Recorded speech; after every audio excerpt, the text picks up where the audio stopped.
Do you remember back when you were just a little kid and your parents wouldn't let you watch those R-rated movies because they said they would give you nightmares?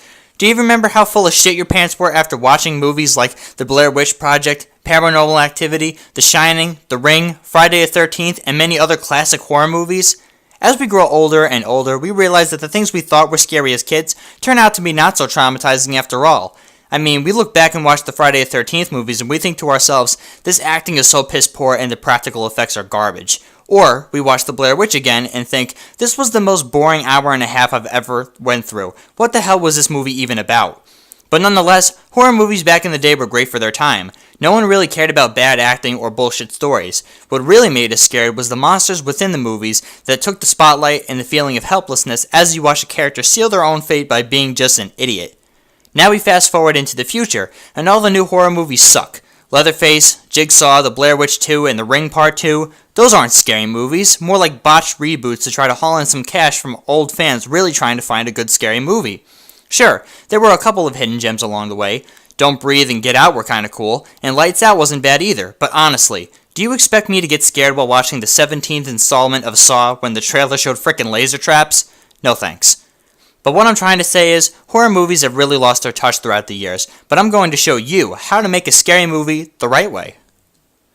Number 1. Throw away the old source material. Scary movies and every other genre of movies are getting really repetitive and boring. Everybody's making a film based on the old stuff, and is never really taking risks. Why was Get Out so disturbing? Because the directors and writers actually went outside the box and created a story with a controversial theme. Why was Lights Out so scary? Because it took the simple concept of darkness and reimagined the phobia into something tangible. Why was Paranormal Activity stressful to watch? Because it actually made people believe it was real with its filming technique. All I'm trying to say is, think outside the box. Make movies about things people are actually going to be scared of. Yeah, a masked killer's creepy, but it's been done hundreds of times and we don't need any more.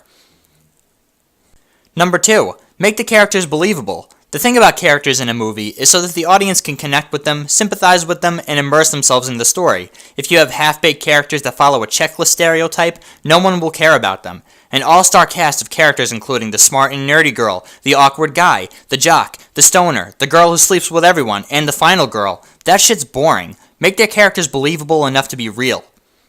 Number 3. Scare tactics. Jump scares aren't going to cut it anymore. You need to be smart while trying to scare your audience. A lot of thrillers have psychological twists and scenarios that mess with audiences' minds. Sure, blood, gore, and a jump scare or two made things scary back in the day, but disturbing concepts and realistic situations are the most terrifying now, because then the audience might think, this could actually happen to somebody. What if it happens to me? Number 4. The Antagonist. In a scary movie, there's gotta be something that keeps the characters trapped, feeling helpless, whether it be a mass murderer or a supernatural entity. But whatever you decide to do, make the antagonist mysterious. It doesn't need a lot of on-screen time, but what it does need to do is its job. Why was Jason and Michael Myers really good antagonists? Because they got the job done with brutal and obscene methods to kill their victims. They also didn't talk. Making your antagonists as inhuman as possible will really separate it from the main characters, making them seem like they can do anything. Don't make your villains talk.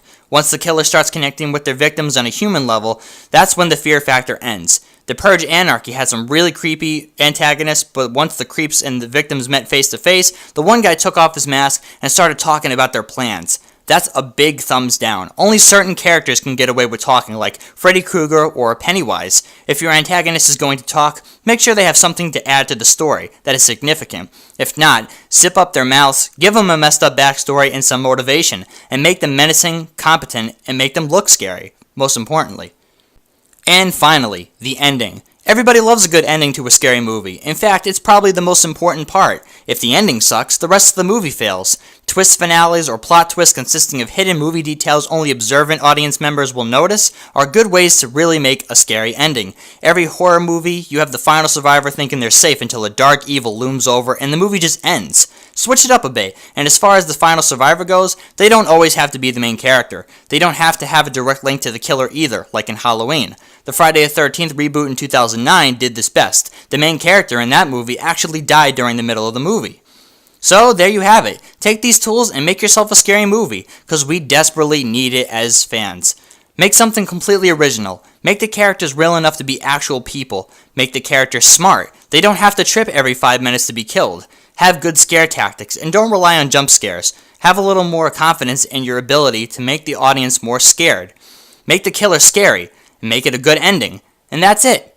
It's easy. If you like this tutorial on how to make a scary movie scary, give it a thumbs up. If you want more videos like this, give me more suggestions in the comment section and support the Rage Quit channel by subscribing. And I will see you on the next one.